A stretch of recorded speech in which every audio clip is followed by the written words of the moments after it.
Είναι το παλάτι. Γυρνάς έτσι και βλέπεις μοντέρνα Σεούλ, δηλαδή είναι ακραίο. Είναι κυριολεκτικά δίπλα στην πόλη του δηλαδή. 전 세계를 여행하면서 한 나라에 두 번이나 방문하는 게 가능할까요? 그런데 이 그리스 여성은 조금 달랐습니다. 두 번째 한국행 비행기표를 끊으면서 이렇게 말했거든요. 이번엔 그냥 살기로 했어. 물론 농담이었습니다. 그런데 서울에서의 며칠이 지나고 나서 그게 더 이상 농담이 아닌 것처럼 들리기 시작했습니다. 오늘 소개할 유튜버는 그리스 출신의 여행 크리에이터 콘스티입니다. K-팝과 한국 드라마를 통해 한국어를 독학하던 중 한국어 학원에서 친구 니콜레타를 만났고 두 사람은 어느 날 충동적으로 항공권을 검색하다가 단 몇 분 만에 서울행 티켓을 결제해버렸다고 하는데요. Οποία και αυτή, όχι και αυτή, με την οποία γνωριστήκαμε στα κορεάτικα, στο φροντιστήριο εκμάθησης κορεάτικης γλώσσας. 출발 한 달도 남지 않은 시점이었습니다. 유럽 기준으로 왕복 650유로, 소요 시간도 꽤 긴 편이었지만 두 사람에게는 전혀 망설일 이유가 없었습니다. 처음 가는 사람도 아닌데 이렇게까지 흥분되는 나라가 또 어디 있을까요? 긴 비행과 경유를 거쳐 마침내 인천공항에 도착한 두 사람. 도착하자마자 버스 정류장에서 짐을 찾아 숙소로 이동하는 과정이 이어지는데요. 사실 인천공항 버스 시스템은 외국인들이 처음 이용할 때 꽤 복잡하게 느껴지는 구조입니다. 수십 개에 달하는 버스 노선과 정류장 번호, 전광판 정보까지 한꺼번에 쏟아지기 때문인데요. 그럼에도 두 사람은 혼란 속에서도 스스로 정류장을 찾아내고 탑승권을 발권했습니다. Περιμένουμε τώρα το λεωφορείο. Εν τω μεταξύ, κάναμε 100 ώρες μέχρι να βρούμε πού ακριβώς είναι το δικό μας λεωφορείο, γιατί έχει πάρα πολλά λεωφορεία. Ε, πάρα πολλά. 유럽의 주요 공항들과 비교하면 인천공항의 교통 연계 시스템은 차원이 다릅니다. 독일 프랑크푸르트나 영국 히드로 공항에서 대중교통을 이용할 때는 노선 정보가 불충분하거나 실시간 안내가 부족한 경우가 많은데 인천공항은 한국어와 영어는 물론 다국어로 안내가 이루어지고 전광판 정보도 실시간으로 업데이트되죠. 복잡하게 보이지만 사실 가장 잘 정리된 공항 교통 시스템 중 하나라는 평가를 받는 이유가 있는 겁니다. 숙소에 도착해 짐을 풀고 본격적인 서울 관광이 시작되었습니다. 첫 번째로 찾은 곳은 올림픽 공원이었는데요. 코스티는 공원 안을 걸으며 아이들이 야외 수업을 하고 시민들이 아침 운동을 즐기는 풍경을 카메라에 담습니다. Πάρκο που πήγαμε την πρώτη φορά, από τη λίμνη. Αυτό συζητούσαμε πριν με την Νικολέτα. 할 수 있는 게 너무 많다며 그저 공원인데도 세상이 다 들어있다며 연신 감탄하는데요. 실제로 서울의 도심공원 인프라는 세계 어느 도시와 비교해도 압도적입니다. 단순히 잔디밭과 산책로만 있는 것이 아니라 테니스장, 야외 공연장, 수변 공간, 전시 시설까지 한 공원 안에 전부 담겨 있죠. 그리스 아테네의 경우 도심 내 대규모 공원 자체가 드물고 있더라도 시설 관리 수준이 서울에 한참 못 미친다는 현지인들의 평가가 많습니다. 콘스티가 공원을 걷는 내내 입을 다물지 못했던 이유가 여기에 있는 겁니다.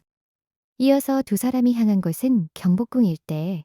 도착하자마자 주변이 온통 한복을 입은 사람들로 가득 차 있는 모습에 두 사람은 눈이 동그래집니다.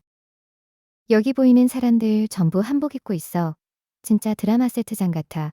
라며 콘스키가 탄성을 내뱉는데요. 두 사람도 직접 한복을 빌려 입었습니다. 콘스티는 연분홍빛 저고리와 치마를 차려입고 경복궁 안을 거닐며 이건 K드라마와 완전히 똑같다고 감탄을 이어봤는데요. 뒤를 돌아보면 현대 서울의 고층 건물이 보이고 앞을 보면 600년 역사의 궁궐이 펼쳐지는 이 공간은 세계 어디에서도 경험하기 어려운 장면입니다. 고개를 돌리는 것만으로도 시간 여행을 하는 나라, 그게 서울이죠. 경복궁을 뒤로하고 두 사람은 한강공원으로 발걸음을 옮겼습니다. 수양보들 아래 수백 명의 사람들이 돗자리를 깔고 여유를 즐기는 풍경 앞에서 콘스티는 이 순간이 꿈을 다시 사는 것 같다는 말을 남겼는데요. 한강공원은 한국인에게는 너무나 평범한 일상의 공간이지만 외국인들에게는 그 자체가 하나의 목적지가 됩니다. 강변을 따라 수십 킬로미터에 걸쳐 자전거 도로가 연결되어 있고 편의점과 피크닉 공간, 수상 스포츠 시설까지 무료로 이용할 수 있죠. 런던이나 파리에서 이 정도 수변 공간을 시민들이 자유롭게 이용하려면 예약이 필요하거나 입장료를 내야 하는 경우가 대부분입니다. 다음 날부터는 더 바쁜 일정이 이어졌습니다. 피를 들고 거리를 활보하고 국립중앙박물관에 들렀다가 한강에서 자전거를 빌려 타고 숨은 도서관이라 불리는 광진교 위 플러팅 라이브러리까지 찾아갔는데요. 플러팅 라이브러리는 이름처럼 다리 위에 떠 있는 듯한 구조의 공간으로 SNS에서 서울의 숨은 명소로 유명한 곳입니다. 콘스티는 찾기가 너무 힘들었다며 웃었지만 도착했을 때의 표정은 완전히 다른 얼굴이었죠. 그 와중에도 두 사람은 한국 카페의 수준에 계속해서 감탄을 쏟아냈습니다. 콘스티는 한국에서 영원히 살 수 있을 것 같다며 말하다가 딱 한 가지 단점이 있다고 하더니 바로 커피 맛을 꼽았습니다. 사실 이건 그리스 사람이어서 그렇습니다. 그리스는 세계적으로도 커피 문화가 뿌리 깊은 나라로 프라페와 프레도 카푸치노 같은 고유한 커피 문화를 자랑합니다. 그런 나라에서 온 사람에게 한국 아메리카노가 연하게 느껴지는 건 어쩌면 당연한 반응이기도 합니다. 중요한 건 그 한 가지를 빼면 나머지 모든 것이 완벽하다는 말이었다는 점입니다. 여행의 마지막 밤에는 노래방을 찾았습니다. 한국의 노래방 문화는 유럽 어디에서도 찾아볼 수 없는 독특한 공간인데요. 무대 위에 올라가 남들 앞에서 노래를 불러야 하는 유럽식 카라오케와 달리 한국 노래방은 친한 사람들끼리 프라이빗 룸에서 마음껏 즐길 수 있는 구조입니다. 코스트는 이걸 경험하지 않고는 한국을 떠날 수 없다며 직접 룸을 잡고 들어가는데요.